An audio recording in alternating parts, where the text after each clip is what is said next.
Hey people, hope you guys are all having a wonderful day. Today I want to do a special video today celebrating 1,000 subscribers. So to celebrate this fantastic milestone on my channel, I want to start a new series, one that you guys will all enjoy. I want to take you guys back to the past, play the games that didn't suck ass, and I can't think of a better game to start off with other than A Link to the Past.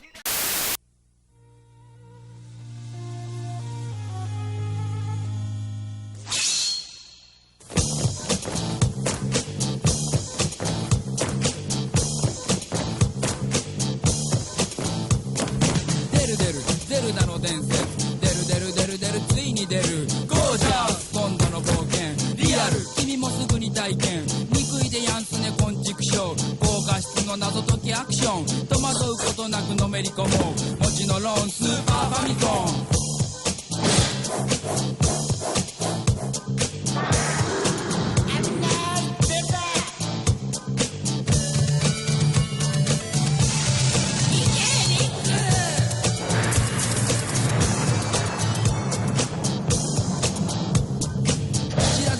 真剣勝負今宵もゼルダは最高潮スーパーファミコンゼルダの伝説ついに出る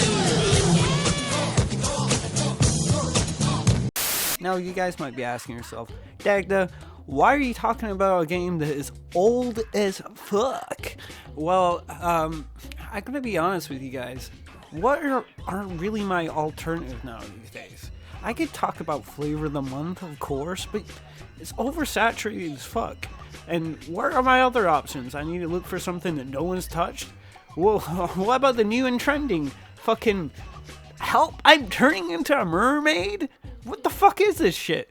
Utawarazuru Zan? Like, dude, I mean, Unbeatable doesn't look that bad, but like, come on, I have a hard time finding now these days games that are not a solid 2 out of 5 on the Steam Marketplace, as well as just like in general. And you know what? I'm spoiled. I'm a 90s kid. I lived through some of the best games of all time, and I can't help but feel that the games of old are just so much better than what's coming out now these days.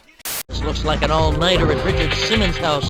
When trying to think of a game to first start out with, I asked myself, what was the very first game? And Zelda Link to the Past, for very many reasons, is my first game. It's not the first game I ever played. It would probably be Mario Bros. On the NES. Back when we were kids, we would gather around with the family and take tries on stages in Mario Bros. Winner stays on. Like, if you beat the stage, you get to stay on, but if you died, you had to pass the controller to the next person. The controller would pass hands between uncles and aunts and cousins.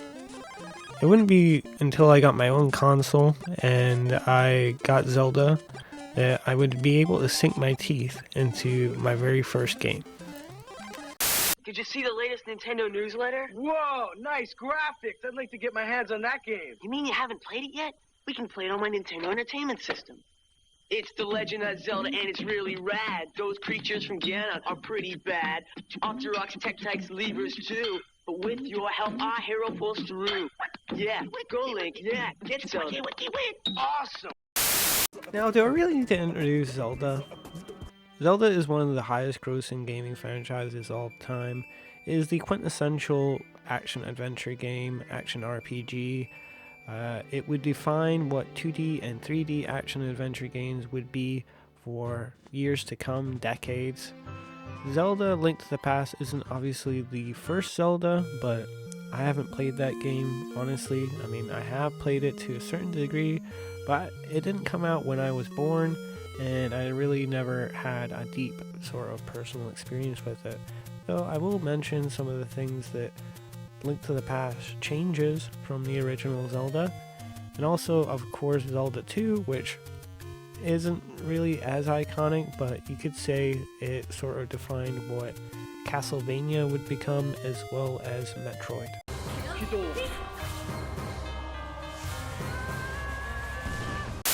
actually named your kids after... My daughter is named after a video game, Zelda, Princess Zelda. And, Yeah. But I don't call her Princess Zelda, only occasionally. But she's named after Zelda, and Cody's actually named after another video game. My other boy, Mario. And wait a second. It's important to understand that Zelda is a big fucking deal, and is wildly regarded as a critic as I am only human. I want to parenthesis with that I love this game. I'm gonna leave my personal stuff to the end of the video, as I know this intro is already far too long to keep the interest of any Gen Z Zoomer interested. So without further ado, let's get into it. Dude, I get it, I already showed you this bit, but see when that musical sting hit when I was a child, my brain was fucking melted. It was like a nuclear explosion inside my head. That fucking chime was so orgasmic. I had never heard anything fucking like it my entire life, and I still fucking have chills when that fucking thing just hits with that fucking...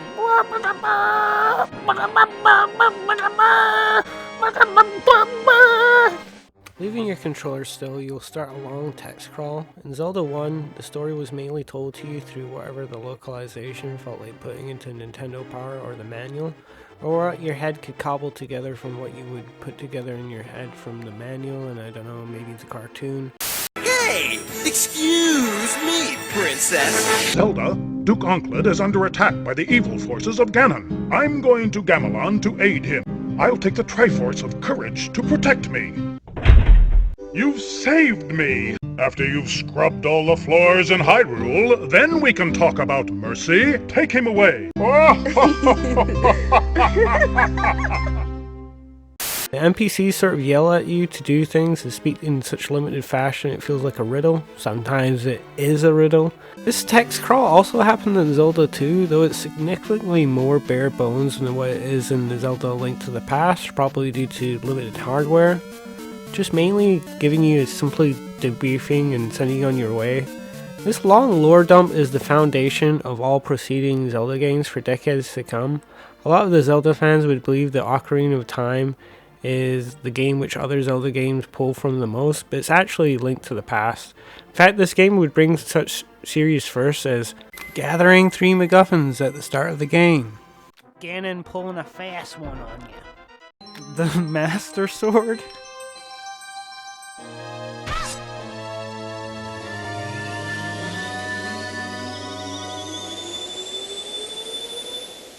the 6 sages, which in Link to the Past, the 7 sages have all became the 7 maidens.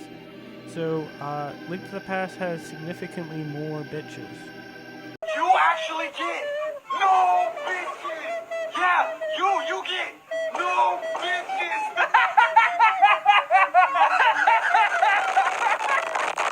The 3 goddesses and the creation theory for Hyrule. The Zora domain and the Zorans in general. Kakariko village. Cuckoos and well as them attacking you. The Cuckoo lady. The power wrists. The hook shot. The Lost Woods. Getting 4 bottles and all that entails. The witches in Zelda. The mirror shield. The spin attack. Jumping. The act of running. Destroying bushes. Rolling into shit is a puzzle. Great fairies. They also have similar names. I mean, Link to the Past, Ocarina of Time, they all have this sort of time theme. Though you don't really sort of time travel in Link to the Past. It's more like Chrono Cross rather than Chrono Trigger. You do this sort of dimensional travel thing. Heck, it isn't even like Ocarina of Time that borrows from Link to the Past most. Twilight Princess pretty much is the Link to the Past story with some things removed. The main villain is very much like Aghanim, and also you go to the Dark World and become a furry. Also, Tears of the Kingdom brought back the story of Link to the Past as well, as the imprisoning war is the setup for A Link to the Past.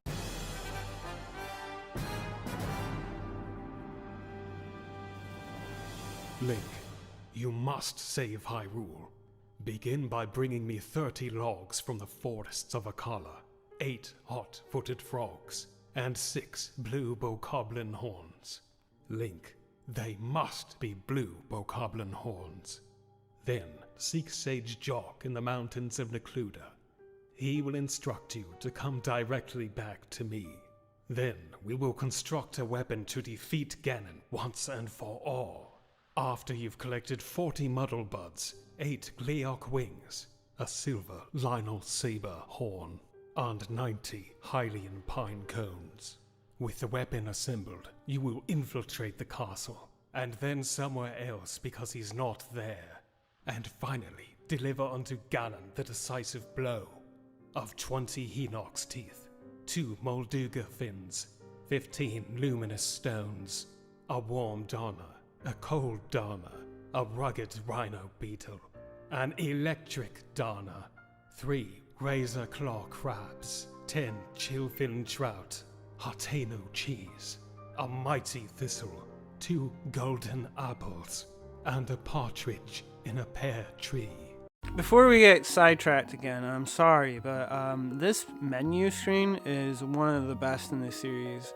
There's just the simple "Oh my goddess" theme just played like this. It's just music to the ears. I just think that this 16-bit sound it's not as good as the other ones, I believe.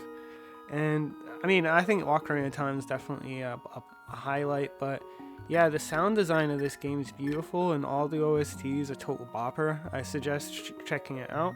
And also check out this naming screen. They were really like thinking out the box with this crosshair design. But without further ado, let's just get started.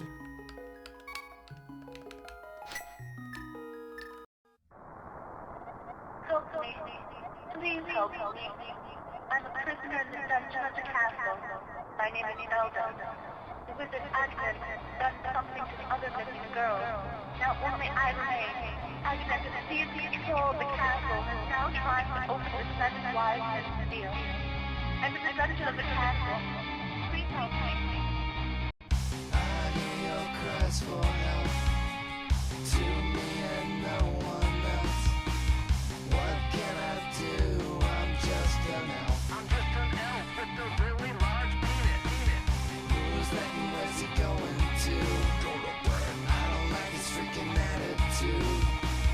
What the hell am I supposed to do? Sorry for the little bait and switch there. That's from the Zelda 3 musical. I'm going to be using some clips from that. A link will be in the description. It's a very nostalgic video for me, as you know, this game means so much to me. But yeah, no, the game starts off hard. You start off with as like a pink-haired little boy in his bed. Zelda's telepathically messaging you from our dungeon. She's like, yo, dude, I am captured by a wizard from like a name that if you said out loud, you think the furniture would begin to levitate. And like, you're like, oh man, like immediately you're just thrown into it. Like there's no like chilling out in the schoolyard, you know, like hanging out. I am in the dungeon of the castle. Please help me. There's some immediacy to it. And then your dad or your uncle, he just like goes full AWOL, picks up a sword and shield and just leaves the house. And you're just left to your own devices. It's like immediately, and you get this music singing. It's like immediately given this little play sandbox area where you can sort of run around. And another like first thing for this game is you can move diagonally. It's pretty sweet. Anyway, you go out and you're greeted to the rain, and it's like a grim scene. There's thunder in the background. You know shit's about to go down. And then you get like another first in the series, annoying NPCs that interrupt you whilst you're moving around and just sort of like talk to you and stop you from doing so. As much as I said like this game inspired a lot, there's actually things about this game that I think were bad for the franchise, and this is one of them. Hey, what are you doing over there? Oh, I was just writing my preemptive counter-argument about how you're wrong about my favorite game of all time and the best game ever. Oh, okay. Well, don't you think that's a little, I don't know, closed-minded? I mean, I get you probably liked this game as a kid, but Isn't it time we looked at it critically and made a fair analysis of how... No! Here we meet our first Mido of the series. What I mean is this is the first time Zelda ever, like, makes you feel like you're in a hallway. Zelda has this big problem, at least modern Zelda does, of selling you open world game that's actually linear. I think after this game, this gets becoming a much bigger and bigger problem. And when they do the complete opposite and try to return to their roots, it becomes even worse of a problem. This is my one major gripe with the intro, is that Zelda fucking messages you like every few seconds, and the Midos are also, you know, I mean, I want to walk around, I want to go around, I don't want to be like, you find your way, but Zelda tells you pretty quickly where you're supposed to go, which is up here to the right, and there's a little path over here, which, I mean, all of this sort of teaches you how to, like, pick up and throw something, and then you just go down.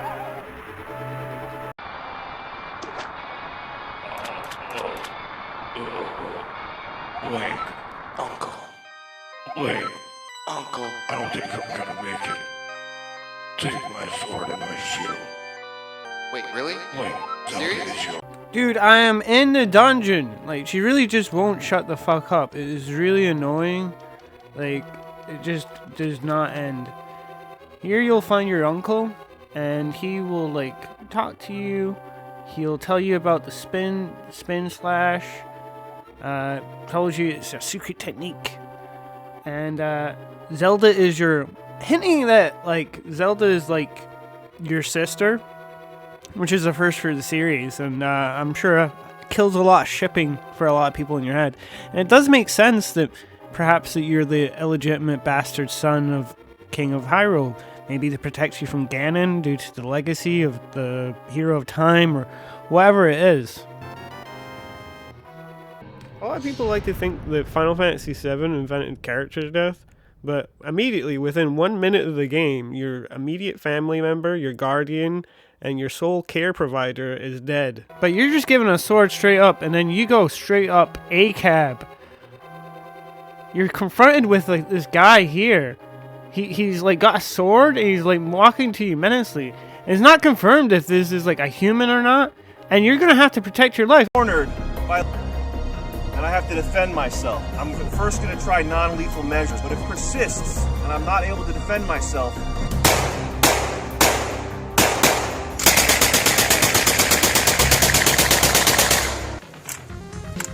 that's how a real man holds it. Hypothetical self-defense scenario. Peacekeeper. You're coming at me in a dark alleyway. You've got some sort of weapon. You're enraged, eating gallons of ice cream, stuffing rocks in yourself. But I don't have time to bed you. I don't have time to fuck you calm. And you're forced to kill. Like these guys mean business, and you're forced to kill people. Like there's not. Like, you're just like. You straight up murder a dude. This was pretty big for me when I was a kid. Like, actually murdering dudes, like, it's pretty impactful. And then you learn how to use items and magic power. Pretty intuitive. Like, I'm not saying it traumatized me or anything like that, but it's never confirmed whether or not these guys are human or not. There's thieves in the Lost Forest that you can't kill because they're obviously human, but you killed, like, countless of these guys. And I don't really know what it did to me. I think it desensitized me to killing. But this game is like fucking intense with the amount of dudes you kill. Honestly, pretty dark. The combat is a little bit deeper than you would think. You can hold out your sword whilst you're doing the spin slash, and you can sort of like just hold it out, and your opponent might walk into your attack. Also, if you pick up an item and throw it, it does significantly more damage than your sword, and that's something you can pick up pretty quickly. Your spin slash as well is also quite good. It does significant more damage, but you have to wait for it to charge, and it sometimes uses up your magic. Miyamoto said that you wanted the game to be like easy to pick up, hard to master. I wouldn't go that far, but there is some things in this game that give it a little bit more subtlety and depth than you would think. as soon as you're coming out, you're confronted by these bushes. Though you know how to pick them up, you get sort of like led into cutting them down, which is a series first. There's these guys over the bush that you can throw bushes at, and that sort of teaches you can attack from a range with these things.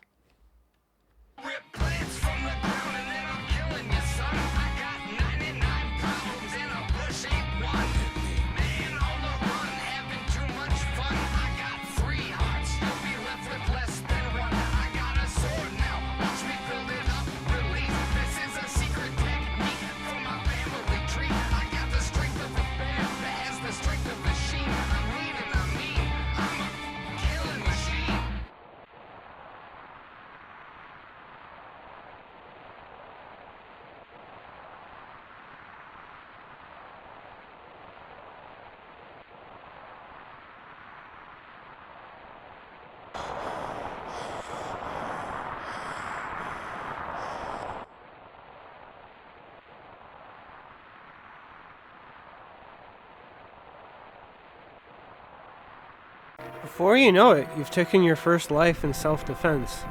Then, you're standing in the blood of your enemies. The rain pouring down on you, sword in hand, breathing. It's impactful. I will say though, these fucking bees, like, I think there's a bee here. Ah yeah, see these fucking bees, dude? I think they're harder than the fucking final boss in the game, and they do damage. They can do like fucking lots of health damage to you. They're like fucked. Like sometimes I'll like get killed by them. They're really annoying. That's another thing about this game. Everything wants to fucking kill you from the get-go. It's like I have a 5-star wanted level in fucking GTA, dude. Gonna stab you all in the throat. What follows is a non-stop gauntlet of several enemies that you're going to just have to fight through. You're going to kill so many people. You get introduced to new mechanics like knocking people off the edge, which is just awesome. More things that you can learn about. And you also get the boomerang, which allows you to freeze enemies and attack them. And you just kill your way through everyone until you make your way to Zelda's cell.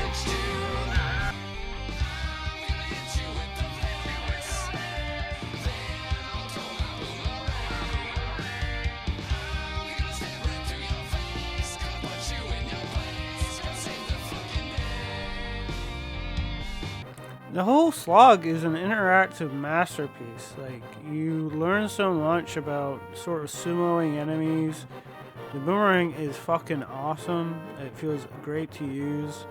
And after all that, you get to talk to Princess Zelda.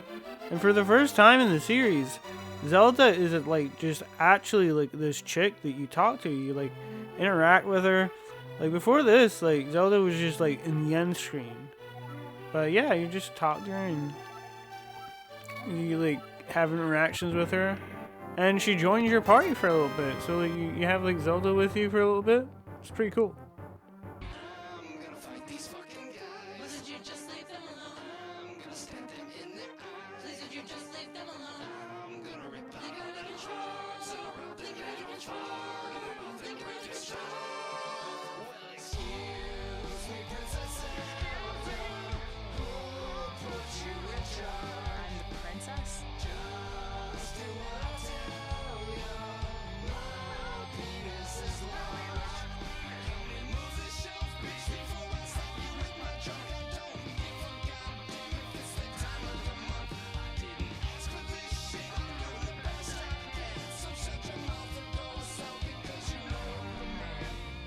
You get introduced to sort of torch puzzles in this part of the game.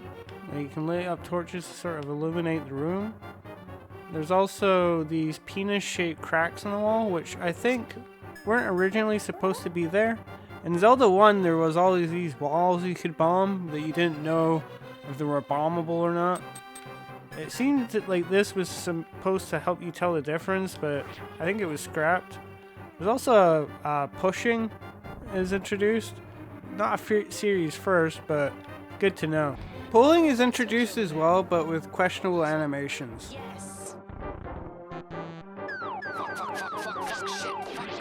Just kidding. Get him.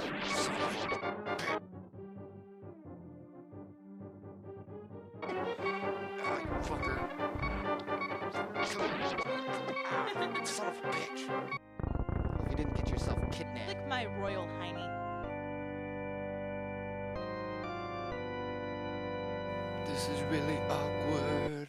Princess Zelda, you're alive. I can't believe that you survived with this strange fellow as your guide. I'm really surprised you made it. Hey, are you guys related? Ridiculous. He must be the chosen one for no apparent reason. After all that, you'll have a little cutscene with this man, old man here. References the sages for the first time in the Zelda franchise. It tells you all about all this stuff, the Master Sword, the village elder you need to find. That's it. You're set on your way to just wreck some shit. Zelda will just be chilling here for the foreseeable future. You can come talk to this guy. He'll remind you of what you have to do. And you can just leave out into the world map. Instantly, you're just hit with one of the best themes of all time. And you're just sort of let out onto this glorious, glorious world map. Which, as beautiful as it is, and as open as it is, you're sort of shown where you have to go. And I guess this is like one of the first quest markers of all time. For the first little bit of the game, you're still handheld, and you're sort of tempted by this big whole world. I walk through the fields, but it always feels like somebody's watching me. I waddle around, I'm the talk of the town, haunted burial ground, ghost beat. Zelda, I hope you understand that I'm the man. God help us, I'll face the darkness. The angels are in your face. I'll fart in, I'm tearing apart this land. Asshole, you don't even know. I'll cut off your toe, and then I will laugh at you. I'm taking you down, I'm not messing around. Where the hell is the town? Oh shit. Elder, but he's over there. I don't even care. Let's do this. You cannot scare me. Be more than wary. I'm not fairies. I'm saving the day. Why not? Another fun little thing is these fortune teller dudes. Like, you can get them in here, and like they will like tell you where to go next if you get lost. But I've never seen this in anything other than like Mystical Ninjas. It's really cool. I really mean it when I say that the world doesn't really open up until you do the first dungeon. You can really get yourself lost into trying to solve like riddles and puzzles that you really can't until you have like a full kit of gear and stuff like that. I think there's a few heart containers, but you really want to get the first dungeon done as soon as possible. After that, though, it starts becoming one of the more open Zeldas of all time.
You find out that you're wanted. You're a criminal who kidnapped Zelda. Call a soldier if you see him. And you know what? People are going to call soldiers on you and stuff like that. This game is like playing GTA on Wanted level 2 or some stuff like that. Everything is going to try and kill you. Guards are going to come after you constantly. This game is not easy. It's not for babies. And if you're a baby, it doesn't want or need your kind. Anyway, you just come into here and you talk to this old woman here, and he will tell you someone else might know about the elder. So you gotta ask around. She tells you more about the legend as well, though. Learn about the elder from this little chap over here. But as you move around the town, you'll notice like immediate like some hostility. This guy will run away from you.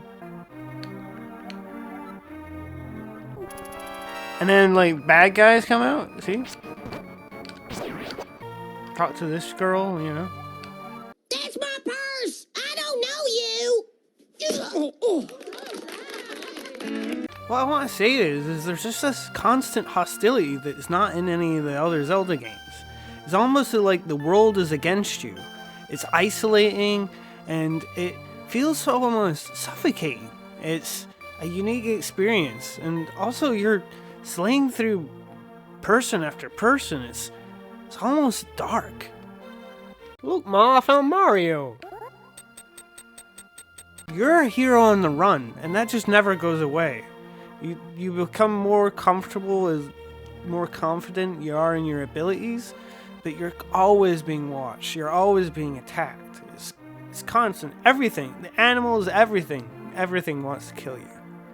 The only time I've ever felt a similar experience from a Zelda game is after you pull out the Master Sword and you go around like Hyrule Town as Adult Link. It's the same kind of hostility, but constant.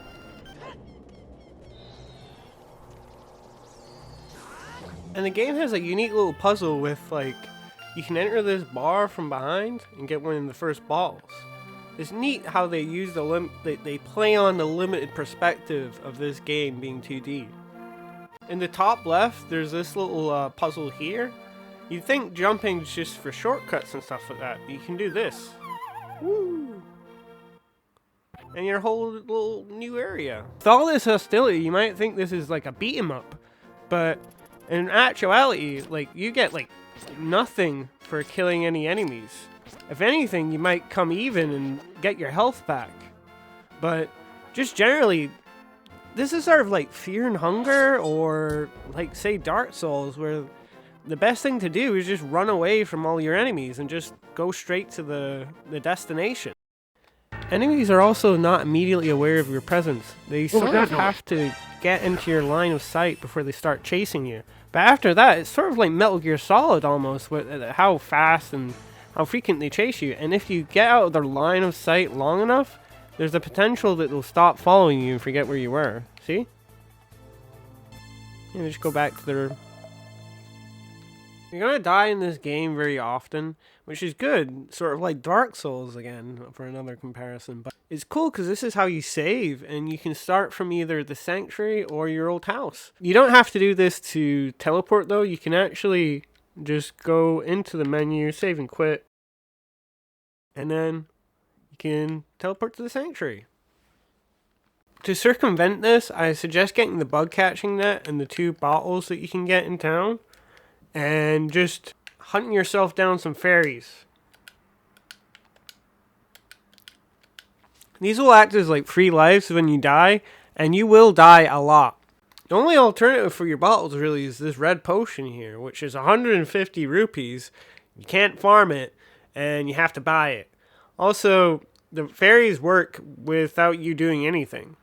This only has the added boon that you might turn off the heart alarm sound. The best way to deal with enemies early on is definitely the boomerang. It just stun locks the enemies, allowing you to just kill them without much resistance. Notice how long they were stunned there. Let's play money making game.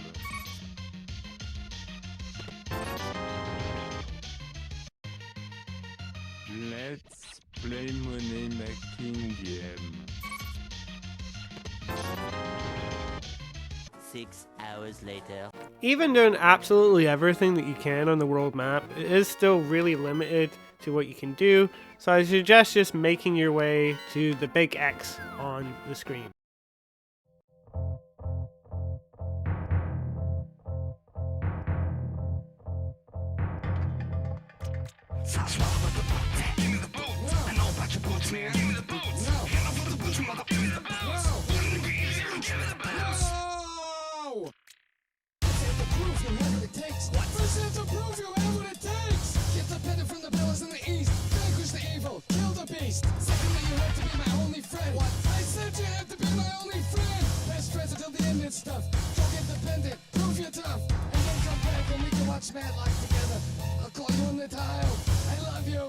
So Hasarahala is the Navi of this game. He's going to telepathically interrupt you after every single major story beat, and he's basically going to just boss you around for the rest of the game. He has this item called the boots that you can get after you do his little first dungeon. Back here you will find one of the Snickers wrinkle penis wrinkle walls. If you got the bombs from the village, you can easily just blow it up, which is pretty easy to get at this point in the game, and you'll get your bombs back.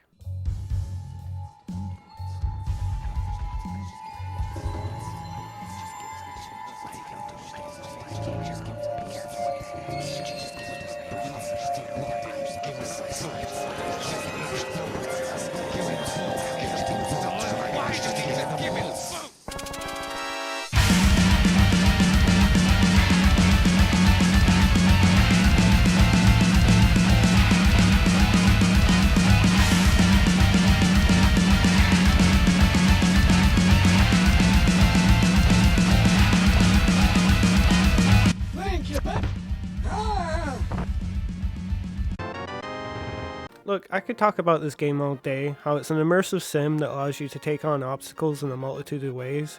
I could play the game for you. I'm sure there's plenty of videos of like that out there. And, you know, there's actually deep core analysis videos of this game. If you're looking for a video to check out, I'd suggest Egoraptor's Sequelitis. Another one I really enjoyed was Jason Gray's video. Don't worry about the thumbnail and the title, it's clickbait. Another one I want to thank out is obviously the Zelda 3 musical by Princess Jamie. Please check them out. Obviously I borrowed a lot of their songs and a lot of their footage for this video, so please show them some love, give them a like, comment, subscribe, maybe tell them you came from here. This has been my biggest undertaking to date, I think. Overall, this video took several days to make. Thank you guys all for 1,000 subscribers. I couldn't really do it without you guys. This is a more like sort of long form video that I put a lot of effort and love into. So let me know how I did, and like if you would like to see more videos like this, check them out. I don't usually do this, but YouTube's getting harder and harder every day, and people don't like or comment or subscribe as much as they used to. But in this sort of genre, I need as much positive feedback at all. If you just watched up to this point, just give me a like or something, or just comment something, you know. Let me know if there's anything I let you think about, and if you would like to give this game a shot. I don't want to play the whole game for you. I want you to enjoy it yourself. A part of this series is about showing people video games they might not try in this day and age. Anyway, I hope you have a wonderful day.